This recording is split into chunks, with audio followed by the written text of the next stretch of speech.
Joan Didion's commencement speech. UC Riverside, 1975.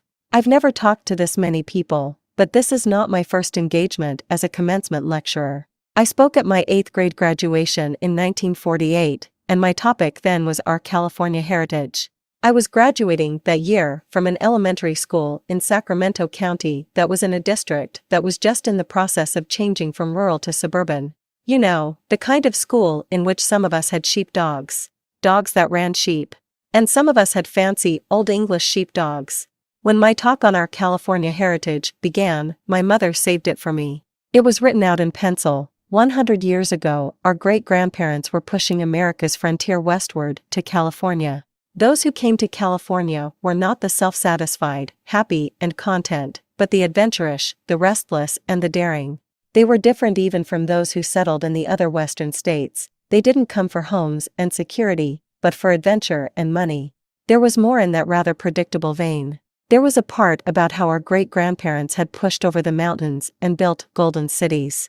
And there was the part about how those great-great-grandparents of ours had come to make a killing instead of a community, that maybe there might be some ambiguities in this heritage of ours, a little serpentine among the gold in those golden cities our relatives had built. But I believed, ambiguities to one side, that California was my heritage. And I also believed that it was the heritage of everybody else in the auditorium in Arden School that day. My great-great-grandparents had come across the mountains 100 years before, and I sincerely believed that everybody else's had, too. I believed that we were all, every child, and every parent, and every teacher in the auditorium that day, children of the same frontier, participants in the same myths, communicants in the same social sacrament. Now, of course, we were not. I didn't know that at the time, but I know it now. I see the day very clearly. I was wearing a pale green organdy dress that my mother had made for me, and I had on a crystal necklace, which I remember because it was a hot day in Sacramento and crystals are cold on your neck, and if you've got something cold on your neck in the afternoon sun in Sacramento, you think you have made it. And I was standing on the stage and I could see the American flag with 48 stars and the bear flag, and could see Mr. Winterstein, the principal. I mean, as I stand here now, I can see these things. I see the folding chairs and the doors open to catch what we always called the breeze off the river. We were nowhere near the river, but there is no day so hot in Sacramento that somebody won't talk about the breeze off the river. I also see the faces in that auditorium. And as those faces materialize in front of me, I know for a fact that we were not all children of the same frontier, not all communicants in the same social sacrament. I see now that at least some of those children would have had trouble keeping tabs on their fathers, never mind their great-great-grandfathers. I see now that I was talking that day about the triumph of California irrigation to at least a few children to whom indoor plumbing was a novelty. And I can not only see their faces, but I can hear their voices, and there is a very distinctive identifiable note in those voices.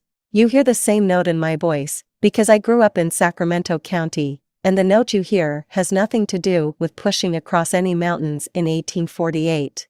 It has to do with coming out of the Dust Bowl in the 30s.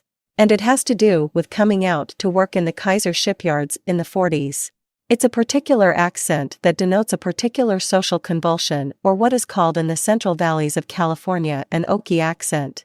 Now, if you'd said Okie to me that day in 1948, I could have given you 10 minutes on the social injustice of the Dust Bowl. My eyes would have brimmed over because I had read The Grapes of Wrath, and I'd cried all one night over Tom Joad and Rose of Sharon. But if you had told me I was going to school with Rose of Sharon's children, I would have looked at you with my mouth open. Rose of Sharon was somebody I cared about in a book, but she was not a character in my own movie. In other words, I had a literary idea of social reality. I had no real perception at all. It was a case of standing there in a pale organdy dress and failing to see what I should have seen, of being blinded and made stupid by projecting my own image onto the world, of seeing the world only in terms of some idea I already had of it. You could call that idealism, or you could call that not getting the picture. You may think I'm making rather a large lunch out of something that happened to me in 8th grade. I mean, it isn't even something that happened to me. It's a misapprehension I had with no apparent consequences. But the point is that this was not an isolated misapprehension.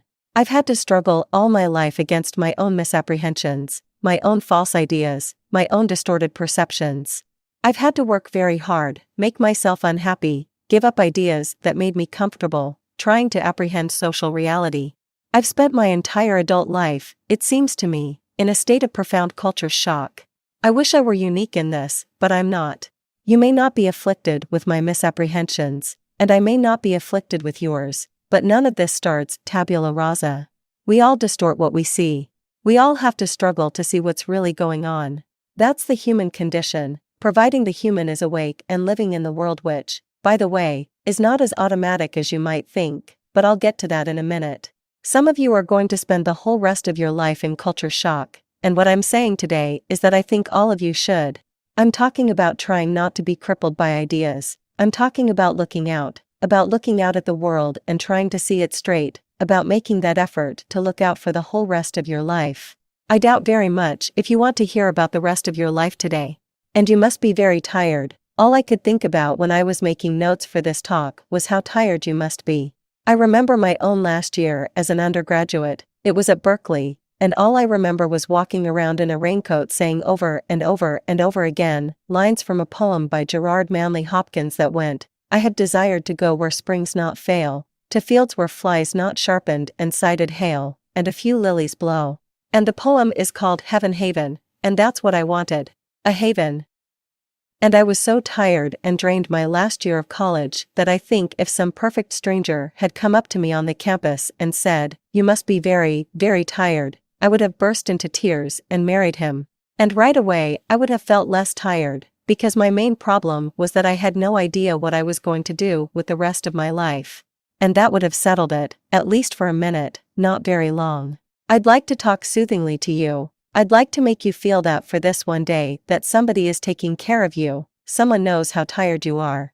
But I'm obliged, not only by the convention of the commencement address, but by my own rather harsh Protestant ethics, to try to make you think instead about the rest of your lives. I'm not going to give you the usual commencement line about how you stand on the brink of something. I don't know what that means. We all stand on the brink of something every day we get out of bed, and it usually turns out to be a precipice. And I'm not going to tell you that today you begin to live in the world because, as I said before, I don't think that happens automatically. Some of you live in the world already, and some of you never will. It takes an active will to live in the world, which is what I'm talking about today. By living in the world, I mean really trying to see it, look at it, trying to make connections. And that's not easy, it takes work. You have to keep stripping yourself down, examining everything you see, getting rid of whatever is blinding you. And sometimes when you get rid of what's blinding you, you get your eyes opened, you don't like what you see at all. And that's the risk. It's much easier to live in a world you imagined. At Heaven Haven, where springs not fail. A world in which the questions fit the answers and the answers fit the questions, the connections are already made. A world in which everything fits neatly into some idea or ideology. But that kind of world is only easier for a little while. It cripples people who live in it.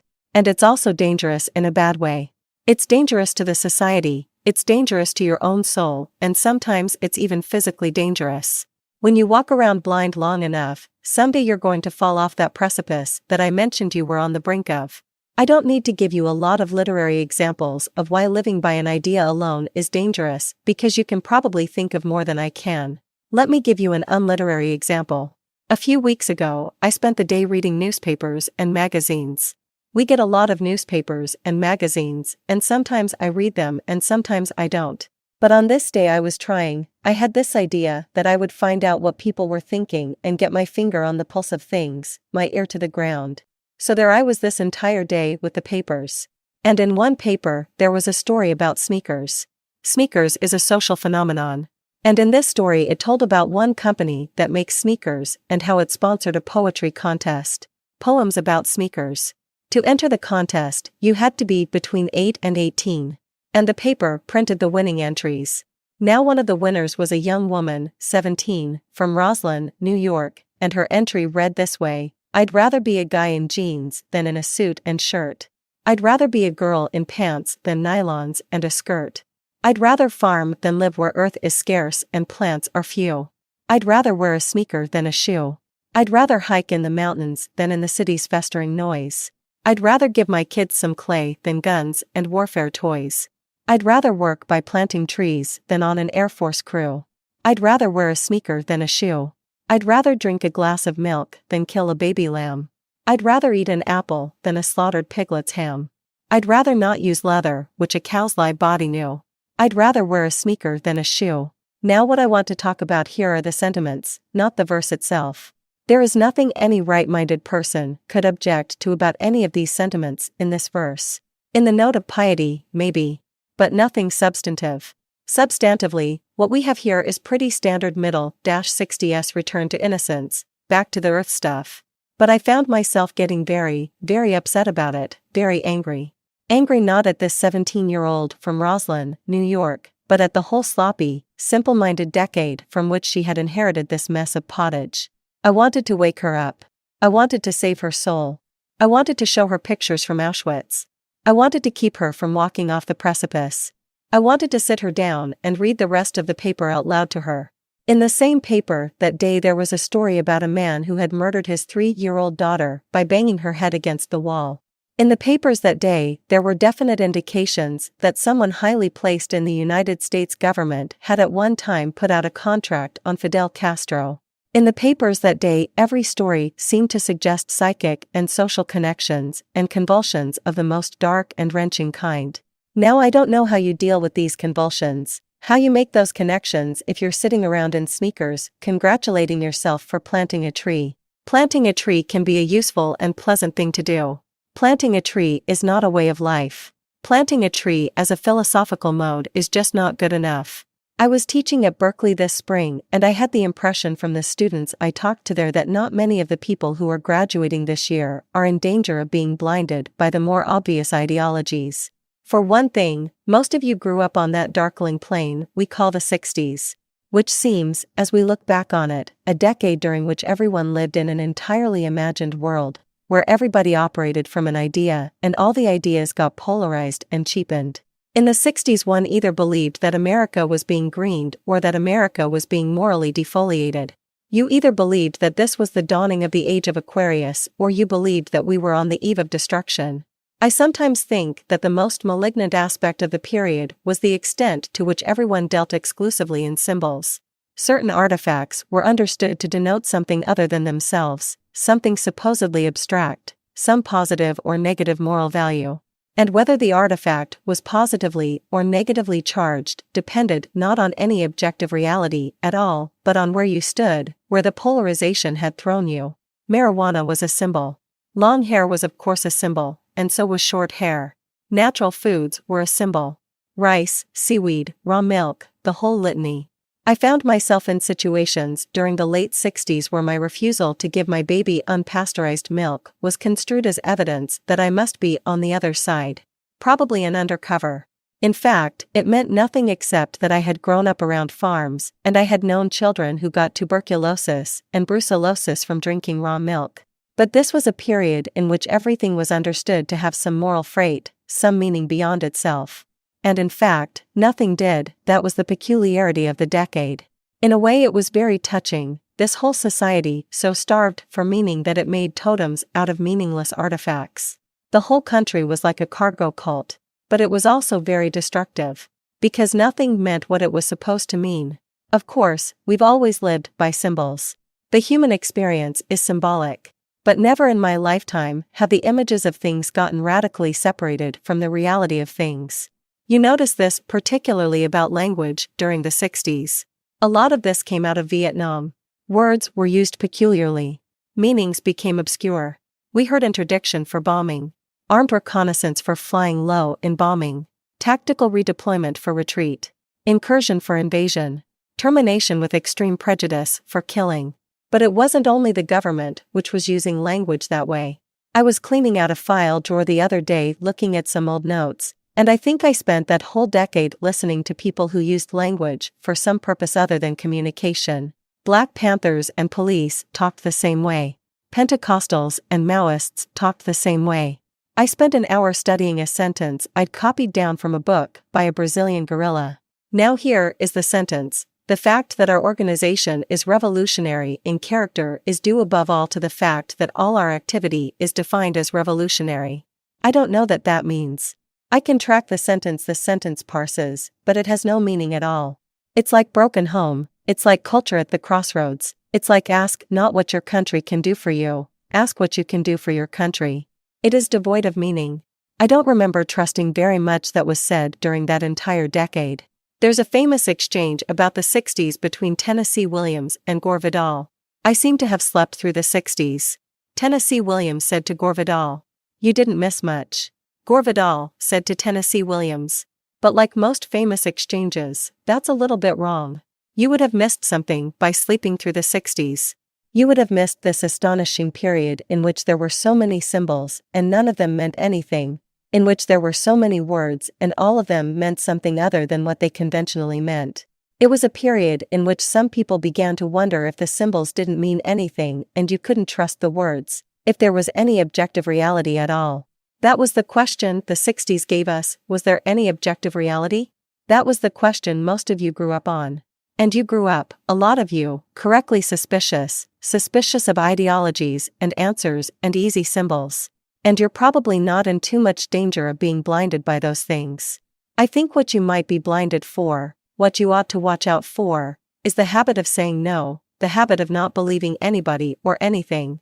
You've got to watch out for moving into a world where you don't think there's any objective reality, where there's only you and that tree you just planted. There's an objective reality, there is an objective social reality. Take it on faith. All I want to tell you today, really, is not to do that. Not to move into that world where you're alone with yourself and your tree. I want to tell you to live in the messy world, throw yourself into the convulsion of the world. I'm not telling you to make the world better, because I don't think that progress is necessarily part of the package. I'm just telling you to live in it. Not just to endure it, not just to suffer it, not just to pass through it, but to live in it. To look at it. To try to get the picture. To live recklessly. To take chances. To make your own work and take pride in it. To seize the moment. And if you ask me why you should bother to do that, I could only tell you that the grave's a fine and private place, but none I think do there embrace. Nor do they sing there, or write, or argue, or see the tidal bore on the Amazon, or touch their children. And that's what there is to do, and get it while you can, and good luck at it.